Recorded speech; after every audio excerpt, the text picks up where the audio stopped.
Okay, for just some history of where we're at in the Clinic of Valle de La Paz, this facility, we started almost 20 years ago. Came here at the request of the community to develop a physical plant, so to speak, to do medical care and to reach out.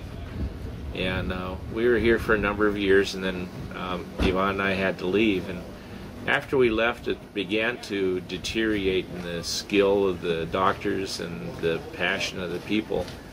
And it got to a point where 3 years ago, the community came and asked if Yvonne and I would return here to the site to bring it back to the way it was, where they recognized that God's hand was on this place and His Holy Spirit was touching lives in a great way here. And we told them that we could not physically or financially afford to handle this place, and they said they didn't care. They just knew that if we came back, God would come. So they had more confidence in us, I guess, than they should have. But we have been able to continue on. We never had the ability to financially run this place when we started, and we still don't, but somehow or another God provides everything.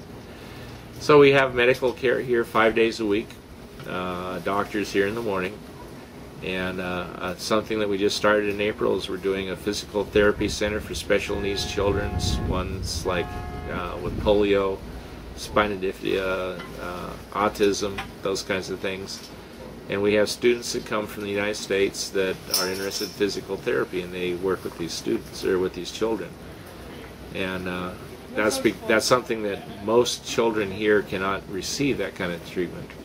So we're really pleased with that. And another thing that we're really pleased that God has provided a man who can come in and help us with the teaching of pastors on how to preach the biblical truth of the Bible, to not be swayed by all the little winds that blow through the Christian community. So, and we're starting to work with churches that are having splits and just disasters, and helping to heal these communities of believers.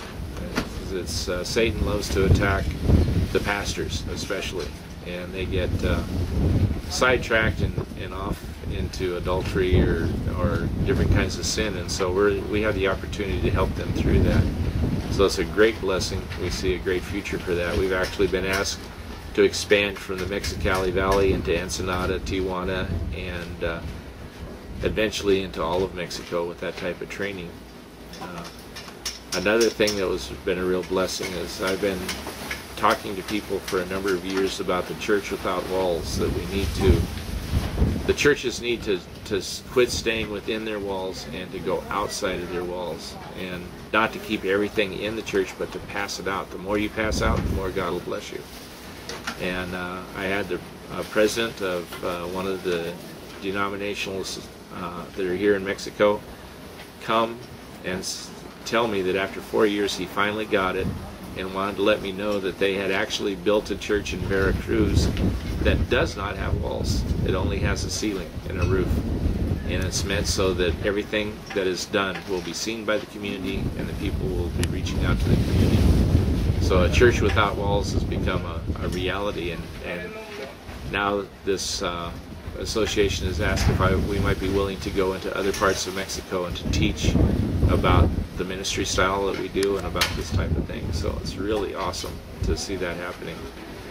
So we're back here now living full time, and as long as God keeps us here, but we're always looking, we have people, we're trying to develop a master plan for this site. Where's it going to go? What's it going to morph into?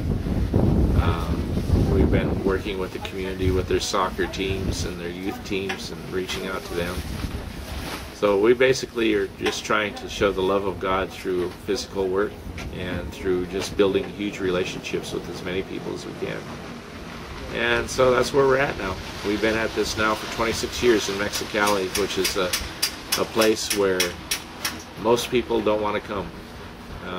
It's a hard place because it's so dark. It's a hard place because of the climate. There's no softness about this place. If you come, you have to be ready to deal with some hardship. So that's where we're at. But we're here to to enable others to do ministry. That's another large portion of what we do, is we try to enable others to provide resources or you know, just prayer support, whichever way we can. We try to help people to continue in the ministry that they've been called to in any way we can. So, you know, we provide at time housing for missionaries who are coming in to work. We provide expertise on construction, educational methods of presenting the gospel. You know, people, you know, we've spent a lot of time making a lot of mistakes and learning from them. So we're trying to help people to not try and rebuild the wheel, but to take the spokes we've already worked out and incorporate them and be able to make it work. So it's one of those things that we have also. So we're a multifaceted ministry. We just do whatever God tells us to do. And there's two things we look at that are most important. One is that we don't care about how many people we reach. We call one person a crowd, and that's enough to preach the gospel to. The other thing that our ministry, more or less the code we go by, or what do you want to call it, is the first thing is we believe in reaching people. Next thing is we believe in teaching people, and then we believe in sending people.